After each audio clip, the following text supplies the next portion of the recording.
Hello there, Internet. This is Lagerstatten with some Team Deathmatch Battlefield 3 footage. I thought I'd upload Team Deathmatch footage because it's such a different animal than the rest of the game. I guess before I get into some tips and tricks about how to play Team Deathmatch, I want to talk about just some of those differences between Deathmatch and, say, your Conquest or Rush type games in Battlefield 3. The first thing you'll notice is there's no squad spawn in Team Deathmatch. So you're kind of put in at a random area, and it kind of takes away from a lot of the momentous push that you get from the other game types. When you're constantly spawning on your squad, and you're looking to find an objective and push your way up. Another big difference is you'll notice here there are no vehicles, and that drastically changes the way the game's played. It plays a lot more like the beta in that regard. There are some maps or game types like squad TDM where it's 4 groups of 4. Those will have one vehicle, usually a tank, but you're not going to be harassed by choppers flying around or people zooming by on F-18s. And because of the lack of vehicles, you're going to find a lot of different classes that are used in TDM. For instance, almost everyone will be running... This game I'm running Assault exclusively as I drop my med pack on a guy I just killed. But usually when I jump into a game for Conquest or Rush, you see a lot of engineers just because they have to deal with tanks, they just have to deal with, repairs and setting up mines and stuff. But for Deathmatch, it's mostly recon for guys that just want to sit back and snipe, or assault class, and occasionally get a support class, but it's mostly assault from what I've seen. I want to get back to the nature of the game. It's very, very different. The maps are much smaller. There's not you won't find yourself having to do that 2-minute jog just to get in the middle of the action. So I did want to talk about some things you can do as a player who has less than stellar aim. Like I have a hard time locking in immediately to enemies, but some tactics you can use to be more successful in Team Deathmatch, even if you have less than perfect aim. And the first thing that everyone will lean on, at least for us non-hardcore mode players, is the minimap. And how we use the minimap.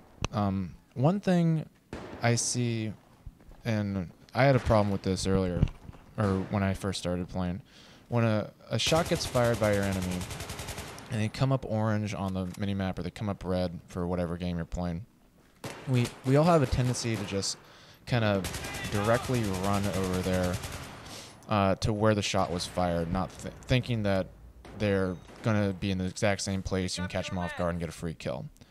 Sometimes they'll be there, still be there hanging out if they're, say, playing the sniper class or just kind of camping. But most of the time, they're going to be on the move, and that's something you need to take into account if you want to kind of cut them off. The adage for hockey is don't go where the puck is, go to where the puck's going to be. And you can apply the same kind of thinking for Team Deathmatch games, for any first-person shooter.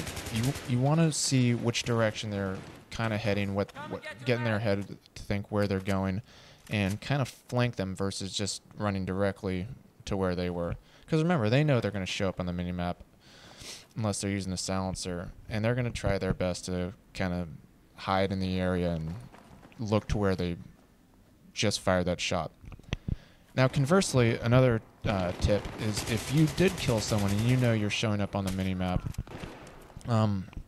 be unpredictable with where you're moving. If you're kind of running down one path doing a sweep, if you know that you're going to show up and people are going to be coming your way soon, kind of dodge off to the left or zigzag it a little.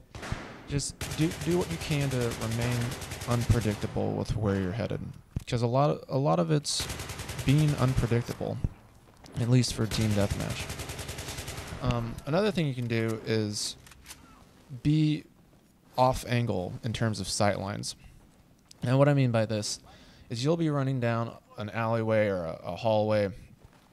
For instance, in this warehouse, everyone's kind of in that one floor area.